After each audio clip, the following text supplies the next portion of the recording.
Bonjour et bienvenue dans À chacun son senior. Aujourd'hui, pour ce tout nouvel épisode intitulé Regard sur la vieillesse, nous recevons Adam Medioni, qui est étudiant à l'École normale supérieure à Paris en philosophie. Bonjour Adam, comment allez-vous? Très bien et vous?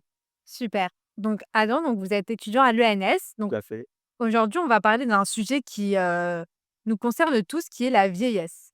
Donc la vieillesse qui est une conséquence du temps qui passe. Et la première question que j'aimerais vous poser, c'est quel rapport notre société entretient-elle aujourd'hui avec le temps qui passe? Alors j'aimerais apporter rép des éléments de réponse qui peuvent sembler, d'un côté comme de l'autre un peu stéréotypés, mais qu'on met rarement, ensemble. C'est-à-dire d'un côté, on dit souvent que, on vit dans une époque où les choses vont toujours de plus en plus vite, où, les rapports entre les humains, les la communication, même, le marché, les échanges, les transactions commerciales, tout va de plus en plus vite. Les transports, le fait d'aller d'un point A et un point A à un point B, ça va de plus en plus vite. Donc on a l'impression la fois que nous allons à une époque, nous vivons une époque beaucoup plus rapide et même peut-être une des époques les plus rapides qui soit. Mais de l'autre côté, si on définit, la vieillesse comme étant justement le temps qui passe, il est assez intéressant de souligner que les gens, deviennent «vieux» entre guillemets de plus en plus tard en fait. C'est-à-dire aujourd'hui, on considère quelqu'un de 22 ans presque comme un enfant, là où avant, à 22 ans, on était, presque, on était déjà marié depuis plusieurs années, on pouvait avoir plusieurs enfants et aujourd'hui, quand même, il y a ce paradoxal, à la fois le monde va de plus en plus vite et nous devenons vieux de plus en plus tard, en fait et même ça, on le considère quand on voit, le recul, de l'âge, de la retraite. Indépendamment des considérations, économiques, beaucoup vont défendre le recul de cet âge en disant qu'à 64 ans, les gens sont encore en état de travailler, qu'il va encore de belles années devant eux et que finalement ils ne sont pas, même quelqu'un qui avant pouvait à 64 ans être considéré comme extrêmement âgé, aujourd'hui il ne sera pas forcément, considéré. Donc il y a une, un rapport nouveau, une temporalité nouvelle dans laquelle s'inscrivent, des sociétés, contemporaines. Aujourd'hui, on nous vend un peu une certaine, sorte de promesse, de la jeunesse éternelle qui est mise beaucoup en avant par, les médias aussi, les marques de cosmétiques. Est-ce que vous pensez que cette jeunesse éternelle n'est finalement pas une construction sociale? La jeunesse est évidemment que si, c'est une construction sociale parce que mais d'un autre côté, c'est-à-dire que la jeunesse éternelle n'est pas une donnée naturelle, elle n'existe pas, c'est une chimère, parce que nous vieillissons et c'est dans notre nature de vieillir. Mais d'un autre côté, parler de construction sociale, ça s on pourrait entendre que c'est quelque chose qui est propre, à notre époque, la jeunesse éternelle. Or, c'est quelque chose que que ce soit la par exemple la fontaine de Jouvence qui permettrait de rendre, la jeunesse à n'importe qui, ou alors même dans la littérature, je pense bien sûr au portrait de Dorian Gray en fait, où le personnage principal veut garder sa jeunesse et finit même par atteindre le pourrissement de sa propre âme. Hem, il y a, je dirais, si c'est une construction culturelle, il y a au moins, pour reprendre un terme qui est celui des sciences humaines, un invariant de ce point de vue-là. C'est-à-dire, je pense qu'il y a un invariant de la jeunesse éternelle et on peut retrouver dans tout comme on peut retrouver, par exemple, un tabou autour de l'inceste ou, heu, l'i la présence de prêtres pour organiser des cultes, dans toutes les sociétés en coutances, il est possible de dire qu'il y a un invariant, du mythe, ou du désir chimérique de la jeunesse éternelle. Qui est échapper à la vieillesse est impossible. Oui, enfin, sauf à mourir très jeune, oui. Bien sûr. Mais Ouais, c'est une solution, hein, si on veut rester éternellement jeune, oui, merci. Une autre question, donc notre société, c'est vrai qu'aujourd'hui, a tendance à valoriser donc justement la jeunesse au détriment de la vieillesse. donc parfois de manière excessive dans ce qu'on appelle, aussi le jeunisme. Donc ça peut être par exemple, dans les médias avec, l'essor des programmes pour jeunes, donc des programmes de télé-réalité, mais également dans le monde du travail où l'âge devient aujourd'hui un frein à l'embauche. Pourquoi? Ce système de valeurs, qui Bah, il y a déjà sur la question des programmes TV, je nuancerai un point, c'est qu'il y a aussi des programmes considérés pour, personnes âgées. En fait, il y a aussi un marché des personnes âgées qui ont leur propre programme. Mais après, c'est sûr que ce ne sont pas que les programmes qui, heu, font le plus parler, parce qu'on considère que le marché dit jeunes, en fait, s'inscrit dans une culture de masse, que les jeunes consomment beaucoup plus et finalement, on en revient dans tous les cas à une logique proprement marchande et capitalisante. Et on évalue le marché des jeunes comme étant celui qui consomme le plus et comme étant plus nombreux. On considère mais aussi sur la question de l'embauche, on considère, si on considère les humains uniquement sous un rapport marchand, on considère qu'une personne âgée sera, moins efficace, qu'elle sera moins, productive et on et ici, en fait, on conçoit uniquement, la main-d'œuvre comme, on compta les hommes uniquement comme de la main-d'œuvre. Donc c'est ça, en fait, c'est-à-dire il faut si on veut et je pense qu'on ne peut pas comprendre le rapport qu'a notre société avec la jeunesse et avec la vieillesse, sans revenir, à un moment ou à un autre, à une analyse, économique et à une analyse du mode de production qui est le nôtre et de l'idéologie qui vient supporter ce mode de production et qui est le capitalisme.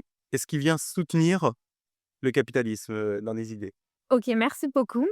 Donc pour revenir, donc, au à la question du regard que nous pouvons porter sur la vieillesse, comment on peut expliquer qu'en France, nous avons une perception négative de la vieillesse? Mmh.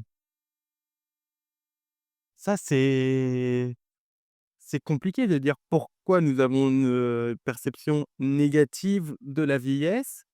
Mais et j'aimerais revenir sur un point aussi, peut-être qui s'éloigne un peu de la question, mais qui je pense peut apporter des éléments.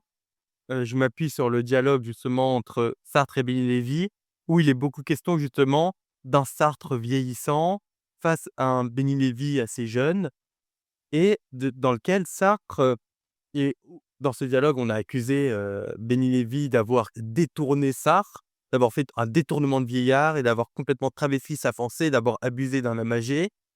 Et Sartre, déjà anticipe cette accusation en disant que il le dit lui-même: «On me traite de vieillard et on considère que ma parole n'a plus tellement d'importance».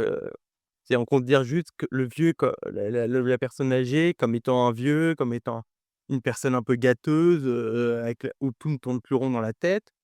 Mais il dit que et il y a cette phrase assez forte où il dit: «Un vieillard ne se sent jamais un vieillard». Je comprends d'après les autres ce que la vieillesse implique chez celui qui la regarde du dehors. Ma vieillesse n'est pas une chose qui en elle-même m'apprend quelque chose. Ce qui m'apprend quelque chose, c'est l'attitude des autres vis-à-vis de moi. Ce que dit Sartre ici, c'est vraiment que la vieillesse en soi n'existe pas. C'est une invention du regard d'autrui. Et lui, en tant que Sartre, ne se sent pas vieux en fait. Il sent encore en lui il sent la vie toujours circuler en lui. Il sent les capacités toujours de penser, de créer, même s'il y a bien sûr, une fatigue physique, c'est-à-dire à ce moment au moment où il parle ici, il est presque aveugle, il ne marche plus très bien, mais il sent toujours quand même cette vie en lui et il ne ressent pas, à proprement parler, ce qu'on appelle la vieillesse, si ce n'est dans le regard des autres et dans la déconsidération qu'on a de sa, propre parole. Donc c'est les autres qui lui font, heu, percevoir qu'il est Mais vieux. ce qui ouais, c'est ça et juste après, il dit que ce qui ce qui est être vieux profondément, c'est l'attitude des autres vis-à-vis de moi. Ce qui me Mmh. fait de lui un vieux, ce n'est je reprends son terme ici «vieux» parce que je sais que c'est un terme qui se confère un peu péjoratif aujourd'hui. Il dit: «Ce qui fait de moi un vieux, c'est pas, des difficultés à marcher, une vue qui baisse, ou alors, la besoin d'une assistance, c'est le regard d'autrui sur moi. Ça qui fait de moi un vieux justement». Mais lui, de son propre regard, il n'est pas un vieux, il a encore, ce Sartre qui est capable de faire plein de choses. OK et donc justement, est-ce que ce regard, pourquoi cette perception négative, est-ce que c'est le cas dans d'autres pays qui ont une perception, négative, de la vieillesse, ce comportement envers, les personnes âgées? Est-ce que c'est une perception qui est culturelle? Évidemment, parce qu'à partir du moment où il y a perception et à partir du moment où on parle d'une perception d'un phénomène social, il y a construction culturelle. Mais est-ce que c'est, Est-ce que c'est le cas dans d'autres cultures, dans d'autres pays? Il y a au contraire une certaine valorisation, des personnes âgées? oui, il y a cette valorisation quand même des personnes âgées, c'est-à-dire on peut pas j'ai pas envie de rentrer, dans des stéréotypes ou dans des clichés sur ce cas-là. Je n'y connais pas spécialement, mais je pense qu'on peut citer aussi certaines, je pense dans les communautés qui sont encore imprégnées, dans les communautés orientales. J'entends l'Orient au sens large, c'est-à-dire autant Moyen-Orient, Proche-Orient qu'Extrême-Orient, où j'ai l'impression qu'il y a un rapport, aux anciens, qui est assez, différent. Et on pourrait presque dire qu'il y a même, mais d'un autre côté, il y a aussi quelque chose d'assez récent en fait, cette dé on pourrait d'un côté considérer que ce mépris de la vieillesse est un invariant, c'est-à-dire que toutes les générations se sont construites en opposition avec, leurs aînés. Et d'un autre côté, on pourrait dire aussi qu'il y a un phénomène qui a extrêmement joué, qui est, mai 68, avec, et c'est là où il y a quelque chose d'assez drôle quand même, c'est que les personnes qui se sont révoltées contre leurs parents sont aujourd'hui celles contre qui on se révolte. Donc il y a quelque part un cycle qui se joue, c'est, l'arroseur arrosé, Oui. voilà, c'est ça, c'est l'arroseur arrosé et c'est-à-dire finalement ces personnes-là Sub pas subissent finalement, les conséquences, mais en fait, connaissent ce qu'ils ont fait connaître, alors pas Oui, je dis pas que c'est bien fait ou alors que c'est une vengeance ou quoi, pas du tout. C'est un peu comment fonctionnent, les sociétés humaines et la succession des générations. oui, parce que finalement, on est un peu tous, le vieux de quelqu'un et on le sera un jour ou C'est l'autre. ça en fait et nous-mêmes quand nous aurons des enfants en fait, ils se rebelleront contre nous et ils nous feront comprendre, ils nous reverront et c'est là où le propos de Sartre est assez juste, en fait, à notre propre vieillère que l'on ne ressent jamais. Oui, OK, merci et selon vous, quel serait le coût d'une société qui marginalise ou invisibilise, ses aînés? Mmh. Ah, le coup, c'est là, je vais venir sur des données un peu plus, personnelles, c'est le coût, c'est quand même de la perte, de la mémoire quand même. C'est-à-dire qu'il y a une parole, je ne sais pas si on peut parler de parole légitime, de ce point de vue-là, mais on peut parler au moins d'une parole significative, une parole qui fait sens, sachant que ces personnes âgées ont vu des choses que nous ne connaissons pas.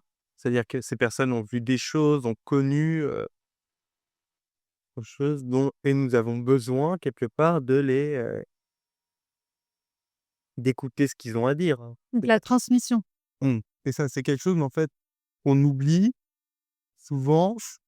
C'est-à-dire, il y a une phrase comme ça, je crois que c'était, Lazarus qui disait ça, je peux me tromper.